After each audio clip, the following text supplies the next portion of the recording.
오늘 교회에서 점심을 드신 분들은 거의 90% 이상 국수를 너무나 맛있다고 소문난 우리 교회 국수를 드셨으리라 믿습니다.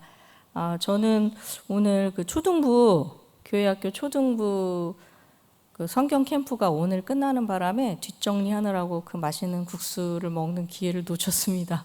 그래서 아이들 간식 남아 있는 거 이제 이렇게 먹고 점심을 마무리를 했는데, 오늘은 그 국수를 만드는 밀의 그 밀가루의 주재료가 되는 밀에 대해서 같이 나누도록 하겠습니다. 요즘에는 식습관의 형태가 변해서 밥보다는 점점 밀로 만든 음식으로 대체되고 있는 것을 볼 수가 있습니다. 그래서 쌀 소비량은 줄어들고 밀의 소비량은 점점 늘어난다고 합니다.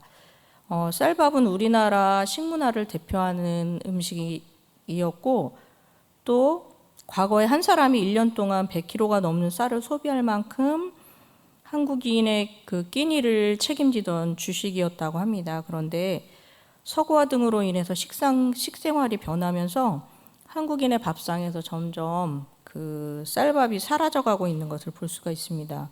그래서 2023년 통계청 자료에 따르면 국민 1인당 연간 쌀 소비량이 1970년대 대비로 절반 이하로 떨어졌다고 합니다. 그래서 통계 작성 이래 그 최저 수치가 나온 것을 볼 수가 있고요. 이것을 따져보면 국민 한 명이 하루에 쌀밥 2그릇도 먹지 않는 것을 볼 수가 있다고 합니다. 그래서 쌀 소비량은 점점 줄어들고 밀 소비량은 점점 늘어나는 그런 그래프를 보이고 있다고 합니다. 그래서 제가 이 자료를 준비하면서 저는 이제 국민학교라고 해서 지금 초등학교로 가는데, 제가 다닐 때도 국민학교였는데, 국민학교에서 그 분식을 혼식 분식에 약한 몸 없다 뭐 이런 노래 불러가면서 분식을 이렇게 권장했던 때가 있었던 것 같습니다. 그래서 요즘 그 우리 주변에 생겨나는 많은 카페들이나 커피숍을 보면 그 예전처럼 커피나 음료만을 판매하지 않고 많은 종류의 밀로 만든 빵이나 케이크, 쿠키 종류들을 판매를 하고 또 많은 사람들이 이용을 하는 것을 볼 수가 있습니다. 그래서 카톡이나 인스타 이런 곳에 그 유명한 빵집에 맛있는 빵을 막 이렇게 찍어서 올리는 그런 트렌드가 생겨난 것을 볼 수가 있습니다. 그래서 요즘에는 그 성지순례라는 그 말을 패러디를 해서 빵지순례라고 해서 내가 이 빵을 먹기 위해서 전라도까지 가서 이 빵을 찍어가지고 이렇게 올리는 그런 모습들이 우리 주변에 아주 자연스럽게 나타나는 것을 볼 수가 있습니다. 이 밀은 고대 메소포타미아, 이집트, 로마 등에서 오래전부터 재배되어 왔다고 합니다. 그래서 빵이나 파스타, 쿠키 등 다양한 음식의 원료가 되는 이 밀은 그 단순한 그 식량 이상의 의미를 지니고 있다고 합니다. 그래서 밀가루를 이용한 초기에 문명의 발전을 촉진을 했고, 그 다음에 밀을 중심으로 문화와 사회가 형성된 것을 볼 수가 있습니다. 이 밀이 우리나라에 본격적으로 들어오게 된 계기는 한국 전쟁으로 인하여서 농사를 질 수가 없잖아요. 전쟁이 막 일어나니까. 그래서 농사를 질 수가 없는 그 땅에 미국에서 들여온 밀을 대량으로 심게 되면서 우리나라에 이 본격적으로 밀이 재배가 되기 시작했다고 합니다. 요즘 들어서 아직도 그 끝나지 않은 우크라이나 그 전쟁이 있는데요. 그 밀 주요 생산지인 그 우크라이나에 아직도 전쟁이 끝나지 않아서 밀가루 가격이 올라가는데 그렇게 일조를 하고 있다고 합니다. 그래서 밀이 그 세계 경제를 좌지우지하는 그런 부분에 많은 부분을 차지하고 있다고 합니다. 그 1812년에 나폴레옹 전쟁, 프랑스와 러시아의 그 전쟁 때도 사실 프랑스군이 모스크바까지 진격을 했지만 러시아군이 후퇴하면서 그 넓은 밀밭에 불을 놓는 바람에 프랑스군이 이 식량을 구할 수 없어서, 그러니까 군 식량을 구할 수 없어서 이 보급로가 차단이 되면서 빵을 만들지 못하고 프랑스 군대 수십만 명이 굶어 죽는 바람에 이 전쟁에서 패하는 이런 역할을 한 것도 볼 수가 있습니다. 그리고 밀과 보리는 이제 이스라엘의 흔한 농작물로서 보리와 함께 청동기 시대부터 재배가 되었다고 합니다. 그래서 이스라엘에서는 밀의 파종을 11월경에 하고 추수는 6월 내지 7월경에 한다고 합니다. 그리고 이 빵을 만드는 밀과 보리는 이스라엘 백성에게 주식이며 그 말 그대로 일용할 양식이었다고 볼 수가 있습니다. 그래서 성서시대 유대인들은 그날 빵을 만들어 먹기 위해서 그날 곡식을 맷돌로 갈았다고 합니다. 그래서 방앗간이 없던 그 시대에 집집마다 맷돌이 하나씩 있었다고 합니다. 그래서 마을에 끊이지 않는 맷돌 소리는 평화와 풍요를 상징하는 그런 부분이 되었다고 합니다.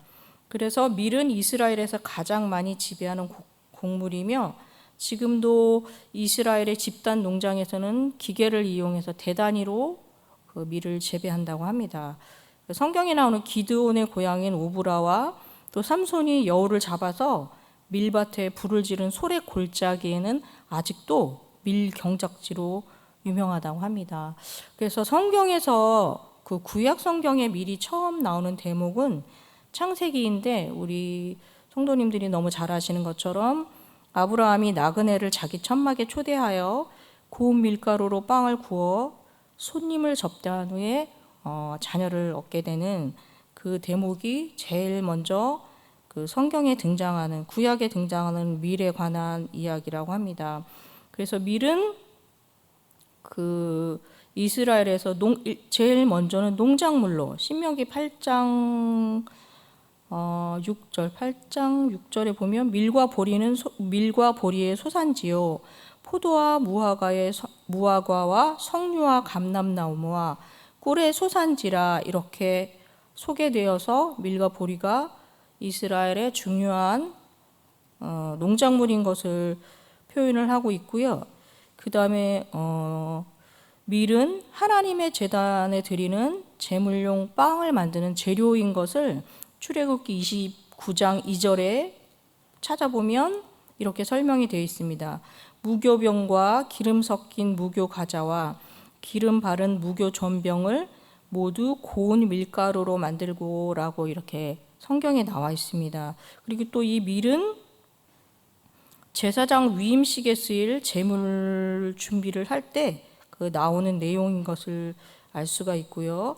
그 다음에 이 밀은 또 건축재 비용, 그러니까 그 대금을 지불하는 건축재 비용을 지불하는 수단으로 쓰인 것도 알 수가 있습니다. 열왕기상 5장 11절에 보면 솔로몬이 그 다윗이 전쟁으로 인해서 피를 너무 많이 흘림으로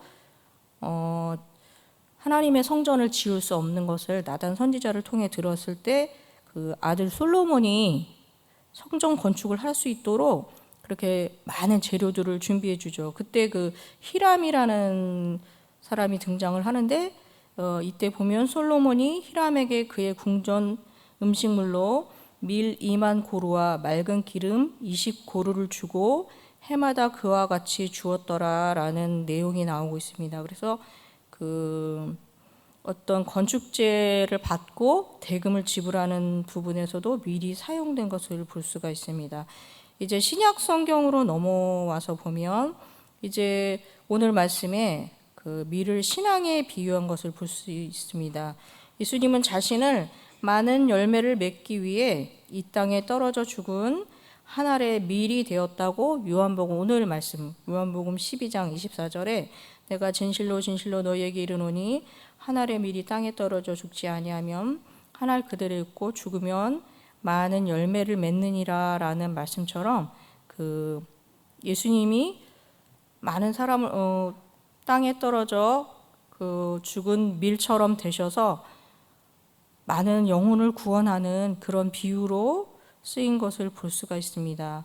그러면 이제 오늘 본문의 내용으로 들어가서 오늘 본문의 명절이라고 20절에 명절에 예배하러 올라온 사람 중에 헬라인 몇이 있는데 라는 20절 12장 20절 말씀에 보면 이 명절은 유대교의 최대의 명절인 유월절이라고 합니다. 그래서 유월절은 잘 아시죠? 그 이집트에서 출애굽할 때 그 애굽을 나오기 위해서 하나님께서 지시하신 그 명령들을 다 지키고 그 나왔던 그것을 기념하기 위하고 또 하나님의 은혜를 잊지 않기 위해서 그 지키는 절기인데, 이때 그 예루살렘에 유월절을 지키기 위해서 올라온 사람들 중에 헬라인 몇이 예수님을 찾아왔을 때 나눈 대화의 내용을 배경으로 하고 있습니다. 헬라인은 제가 초등부를 가르치면서 이렇게 단어를 좀 더 아이들에게 알아듣기 쉽게 풀이하는 그 습관이 많이 생겼습니다. 그래서 헬라인 이렇게 이야기하면 헬라인이 우주인하고 뭐가 틀린가요? 이렇게 아이들이 질문을 해요. 그래서 헬라인에 대해서 좀 더 쉽게 얘기를 해주기 위해서 찾아보니 헬라인은 그리스인이라고 생각을 하시면 가장 쉽습니다. 그리스인들은 우리가 그리스인 하면 떠오르는 게 파르테논 신전, 소크라테스 잘 아시죠? 소크라테스, 헤라클레스, 플라톤 뭐 이런 철학자들을 배출한 그런 곳이고, 그 다음에 스데반 집사가 최초로 순교한 헬라인 집사였다고 합니다. 그러니까 최초로 순교한 그리스인 집사인 것을 알 수가 있고요. 그 다음에 헬라인, 그리스인의 건축 양식은 지금 현대까지 가장 많은 영향을 끼치고 있다고 합니다. 그래서 커다란 그런 무슨 그 문화회관, 예술회관 이런 기둥들을 보면 다 그 옛날에 헬라인들의 건축 양식이 지금까지도, 그러니까 얼마나 그 과학적이고 볼 때도 미관상으로도 굉장히 뛰어나기 때문에 현대까지 와서도 이렇게 적용이 되는 것을 볼 수가 있습니다. 그러니까 이 민족이 얼마나 머리도 좋고 모든 부분에 뛰어났던 사람들이었는지 알 수가 있습니다. 설교를 준비하면 설교를 준비하는 사람이 가장 얻어가는 게 많은 것 같습니다. 제가 이거를 준비하다가 말씀을 준비하다 보니 재미있는 부분이 또 있더라고요. 그 국가철도공단 홈페이지 중에 그 블로그 중에 레일로라는 데가 있어요. 레일로에 들어가 보니 이 그리스, 고대 그리스에 철도가 있었다고 하더라고요. 그래서 제가 아니 무슨 고대 그리스에 철도가 이게 말이 되나 했더니 이 당시 헬라인들이 얼마나 머리가 좋았는지 그 외국에서 들여온 물건들을 대륙에 빨리 수송을 하기 위해서 그 쉽게 말하면 레일을 놓은 거예요. 레일을 놓고 거기에다 바퀴를 달은 다음에 배를 거기다 올렸대요. 배를 올려서 이렇게 끌고 가서 그 들여온 무용 물품을 빨리 팔아서 이윤을 남기기 위해서 그렇게 했는데, 이때 그 화차 위에 배를 올려서 인부가 원래 한 110명, 120명 정도 끌었대요, 그걸. 그러니까 노예들이 너무 고생을 한 거죠. 끌어서 갈 때는 그냥 일반적인 속도고 고속 급행이 되기 위해서는 한 180명에서 200명가량이 끌고 밀고 하면 좀 더 속력을 내는 기차가 됐다고 합니다. 그래서 이렇게 국가철도공단에서까지 자료가 이렇게 보이는 것을 보면 헬라인들이 굉장히 머리가 좋고 그 모든 부분에 언어나 문화나 역사나 철학이나 종교 이런 것들이 굉장히 뛰어났던 사람들이란 걸 볼 수가 있습니다. 근데 이런 사람들이 오늘 본문 배경을 보면 유월절에 그 예수님께 헬라인 몇 사람이 유월절을 참여하러 왔다가 예수님을 만나게 해달라고 요청을 하는 것을 볼 수가 있습니다. 이 사람들이 어떤 목적으로 예수님을 만나고자 하는지는 잘 나와 있지는 않지만 분명히 헬라인들이 유대인의 명절에 예배를 드리러 왔다는 것은 뭔가 특별한 것이 있기 때문에 왔다는 것을 볼 수가 있습니다.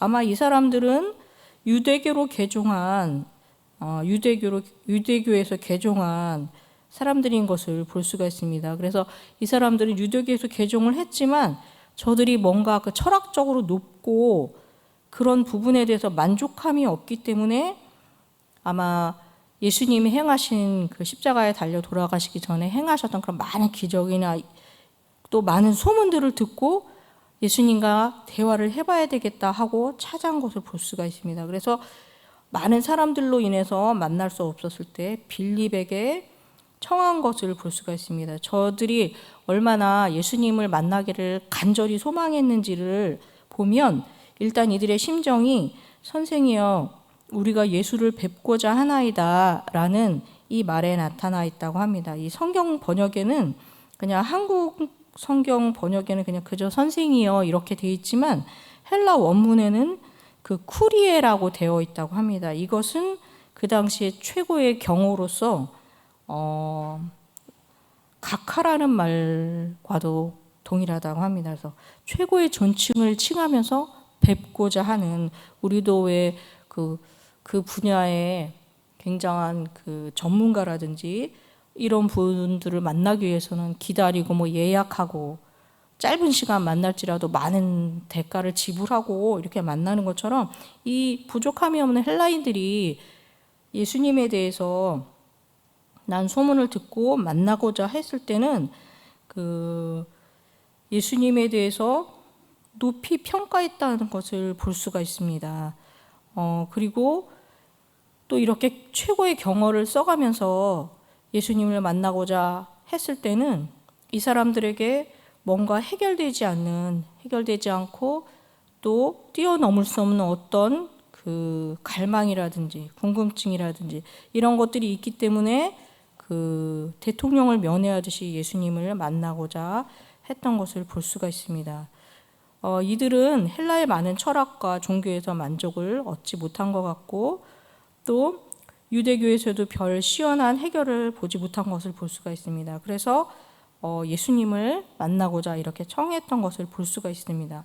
그런데 이런 헬라인들에게 주님이 주신 말씀은 오늘 말씀을 준비한 것처럼 미래 교훈으로 미래 이야기로 예수님께서 대답을 하시는 것을 볼 수가 있습니다. 예수님은 인자가 영광을 받을 때가 왔다라고 말씀하고 계십니다. 오늘 말씀 22절에 보면 빌립이 안드레에게 가서 말하고 안드레와 빌립이 예수께 가서 여쭈니 예수께서 대답하여 이르시되 인자가 영광을 얻을 때가 왔도다. 내가 진실로 진실로 너희에게 이르노니 한 알의 밀이 땅에 떨어져 죽지 아니하면 한 알 그대로 있고 죽으면 많은 열매를 맺느리라는 말씀으로 화답을 하고 있는 것을 볼 수가 있습니다. 예수님께서는 그 인자가 영광을 받을 때가 왔다라고 말씀하신 것은 예수님께서 십자가에서 돌아가시고 부활하실 것을 암시하는 말씀이라고 합니다. 그래서 예수님은 그 미래 비유로 자신의 죽음을 말씀을 하시고 그 다음에 이 미래 죽음으로 인해서 많은 사람들이 구원을 얻을 것이라는 그 상징적인 말씀을 하고 계신 것을 볼 수가 있습니다. 예수님께서 이렇게 죽으시고 열매를 맺는 것은 유대인뿐만 아니라 그 예수님에 대해서 알지 못하는 이방인까지 구원하고자 하는 그 비밀에 대한 부분을 말씀을 하신 것을 볼 수가 있습니다. 이렇게 예수님이 그 많은 영혼을 위해서 많은 영혼을 얻기 위해서 하신 일이 그 주변에 흔했던 밀이 땅에 떨어져 죽어야만 많은 열매를 맺을 수 있다고 말씀하시고 당신이 친히 본을 보이신 것을 볼 수가 있습니다. 그래서 우리는 오늘 이 말씀을 들으시면서 우리가 우리 삶에 적용하면 어떤 밀이 되어야 할지 같이 나눠보면 첫 번째 헌신의 밀이 되어야 하겠습니다. 헌신이라는 단어를 찾아보면 어떤 일이나 남을 위해 자신의 이해관계를 생각하지 않고 몸과 마음을 바쳐 힘을 다한다는 그런 정의가 나와 있습니다. 어떤 조직이나 공동체도 이 헌신하는 부분이 없으면 배가 되고 풍성해질 수 없는 것을 알 수 있고 이게 또 세상적인 이치이면서 영적인 이치라고 할 수가 있습니다. 헌신이라고 하면 무척 거창하고 또 무거운 일, 정말 어디 가서 꼭 순교해야 헌신 이렇게 생각할 수 있겠지만 그렇지 않은 것을 볼 수 있습니다. 요한복음 2장에도 잘 아시는 가나 혼인잔치 이야기가 나오고 있는데, 이때 포도주가 떨어져서 난감한 상황에 있을 때 예수님께서 그 하인들에게 돌 항아리에 물을 아구까지 채우라고 했을 때 이 하인들이 지시하신 대로 순종하고 나서 물이 포도주로 변하는 그 사건에 일조를 한 것을 볼 수가 있습니다. 이렇게 작은 부분 순종했을 때 그 예수님의 기적의 역사를 돕는 그런 역할을 한 것을 볼 수가 있습니다. 그래서 헌신이라 하면 우리가 엄청 거창한 거, 대단한 거, 이런 거라고 생각할 수 있겠지만 나의 눈에 보이는 부분이 내가 헌신해야 될 부분이라고 생각을 합니다. 그래서 내가 속해 있는 구역이나 교구나 아니면 교회의 여러 부분들에서 조금만 저게 눈에 보이네 하면 그게 하나님께서 나에게 이 부분에 네가 헌신을 하여라. 왜냐하면 여러 사람들이 보는 눈하고 또 몇 사람이 보는 눈하고 또 틀리거든요. 그러니까 그 부분을 담당한 사람이 있긴 하겠지만 때로는 사람이기 때문에 놓치는 부분들도 있어요. 그러면 그런 부분들을 이렇게 보이지 않게 메워주는 것, 이런 것이 작은 부분인 것 같지만 전체를 잘 돌아가게 하는 큰 헌신인 것을 볼 수가 있습니다. 제가 그 전에 저는 이제 차에 대한 간증이 좀 많은데 그 카센터 가서 차를 고쳤어요. 바퀴를 바꿨는데 저는 이제 예민하지가 못한데 이렇게 같이 타고 가는 사람이 고치고 나서 운전을 해서 가는데 차가 약간 삐그덕삐그덕 약간 이렇게 균형이 안 맞는 듯한 느낌? 예, 그래서 이게 뭐지? 그랬더니 같이 동생했던 우리 그 아는 분이 이거 이상한 것 같다고. 그래서 저는 이제 그런 게 아주 예민하진 않아요. 그래서 괜찮이 뭐 카센터에서 고쳤는데 뭘 그러니 아니라고 이상하다고 하도. 그래서 다시 돌아 카센터에 갔어요. 그랬더니 사장님이 깜짝 놀라시는 거예요. 그 일하는 사람이 들어온 지 얼마 안 된 거예요. 얼마 안 됐는데 바퀴를 다 안 조인 거예요. 그래서 제가 그걸 몰고 고속도로로 들어가려고 했었거든요. 그래서 정말 하나님의 은혜다. 그러니까 그 나사 하나, 그거 사실 부속품으로 따지면 별거 아니거든요. 그 카센터 가면 기계도 막 이상한 좀 어려운 단어들로 돼 있는 기계들이 많이 있더라고요. 막 커다란 것도 있고 막 이런데 그 나사 하나 잘못 하는 바람에 저의 목숨과 바꿀 수 있는 그런 일들이 일어날 뻔하였는데, 이렇게 작은 부분 하나까지도 하나님께서 나의 눈에 이렇게 보여주셨을 때는 이게 나에게 내가 헌신해야 될 부분이구나, 그렇게 생각하시면서 우리 신앙생활을 해나가시면 하나님께서 나에게 보여주시는 그 부분이 더 많아지고, 그 부분에 순종하시면 생각지도 않게 큰 일을 돕는 일들을 볼 수가 있습니다. 그래서 내가 하는 헌신이 자꾸 별 볼 일 없는 일이라고 탄식할 것이 아니고, 그 사람들이 눈에는 사람은 외모를 보지만 하나님은 중심을 보십니다. 사람 눈에는 작게 보이고 또 큰 것이 드러나는 것 같지만 하나님께서는 그렇지 않다는 것입니다. 그 헌신에 대한 중량감은 보이는 것만으로 판단할 수 없는 것을 알 수가 있습니다. 그래서 믿음으로 하는 작은 헌신에는 그 생명의 씨앗이 담겨져 있어서 어디에서 싹을 틔울지를 모르는 것을 볼 수가 있습니다. 그래서 소년 다윗의 작은 물맷돌이 거인 장수 골리앗을 넘어뜨렸고, 또 엘리야의 손바닥만한 작은 구름 속에 큰 비가 따라올 것에 대한 사인이 숨어 있었다는 것을 볼 수가 있고요. 또 작은 계집종 한 마디의 말 속에 그 당시에 나병을 가진 사람이 나만밖에 없지 않았을 거 아닙니까? 그런데 나만이 그 작은 소녀의 말에 귀를 기울임으로, 순종함으로 나병을 고침받는 그런 역사가 일어났고요. 잘 아시는 것처럼 오병이어 소년의 그 작은 도시락이 5,000명을 먹이고 12광주리가 남는 귀한 역사가 일어난 것을 볼 수 있습니다. 그래서 그 하나님 나라의 비밀에는 큰 것도 있지만 이렇게 작은 것이 숨어 있는 것을 볼 수가 있습니다. 그리고 이제 두 번째는 기도의 밀알이 되어야 하겠습니다. 기도의 밀이 되어야 하겠습니다. 기도의 밀은 아무리 강조해도 지나치지 않는 말이라고 생각이 됩니다. 아무리 거창한 일일지라도, 위대한 일일지라도 기도의 동력이 없으면 그 일을 제대로 해낼 수 없고 마칠 수 없음을 우리는 너무나 잘 알고 있습니다. 제가 초등부 그 친구들에게 설교를 하기 전에 그런 이야기를 한 기억이 있습니다.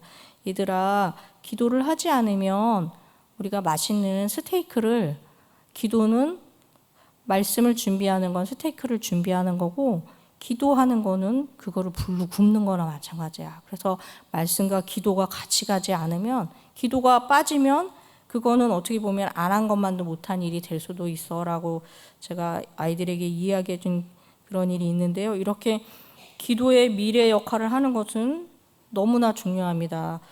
시편 56편 8절에서 9절에도 나의 유리함을 주께서 계수하셨사오니 나의 눈물을 주의 병에 담으소서. 내가 아뢰는 날에 내 원수들이 물러가리니 이것으로 하나님이 내 편이심을 내가 아나이다 라는 말씀이 나오고 있습니다. 우리가 힘쓰고 애써 기도할 때, 눈물로 기도할 때 하나님의 보이지 않는 손이 움직이시는 것을 아마 저보다도 여기 모이신 성도님들이 더 많이 알고 계실 것이고 간증도 많이 가지고 있으시리라 믿습니다. 그래서 기도의 밀은 해도 너무 많이 한 것 같아. 이런 거는 없는 것 같습니다. 시간이 될 때 안 될 때 계속 기도로 쌓으시고 이럴 때 정말 우리 초등부 아이들에게 이야기하는 것처럼 통장에 저금해 놓은 걸 찾아 쓰는 것처럼 때로는 기도할 수 없을 때가 있더라고요. 저는 평생 기도를 시간을 내서 할 수 있을 것 같았어요. 근데 정말 기도를 입이 붙어서 떨어지지 않을 때가 있더라고요. 그러니까 저보다 오래 이렇게 신앙생활 하신 분들은 아마 그런 경험들이 있으실 거예요. 그래서 시간을 내서 또 시간이 없으면 시간을 만들어서라도 기도에 힘쓰고 기도에 밀이 되는 그런 분들이 되셨으면 좋겠습니다. 이사야 38장에 보면 다 잘 아시는 말씀이 히스기야에 대한 이야기가 나오고 있습니다. 38장 5절에 히스기야가 병이 들어 죽게 되었을 때 그가 했던 것이 눈물의 기도였는데 너는 가서 히스기야에게 이르기를 내 조상 다윗의 하나님께서 이같이 말씀하시기를 내가 내 기도를 들었고 내 눈물을 보았노라 라는 응답이 주어지는 것을 볼 수가 있습니다. 그리스도인이라면 기도해야 되고 기도하는 게 좋은 줄 머리로는 다 압니다. 그러나 기도가 잘 안 되죠. 왜냐하면 육신의 본능으로는 기도하기 싫기 때문입니다. 그러나 십자가를 바라보면서 이런 본능을 이겨야 할 것입니다. 그리고 기도해야 합니다.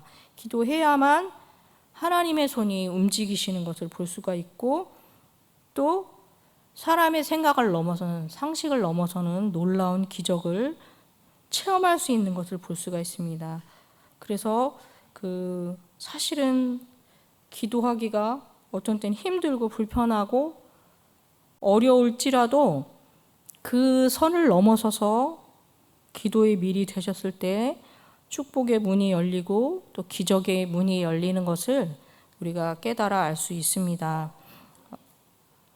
제가 학생들 선교단체에서 수련회를 많이 갔었는데요. 지금은 영동 송오리 솔밭이 있어요. 지금 찾아보니까 거기가 이제는 송오리 오토 캠핑장으로 바뀌었더라고요.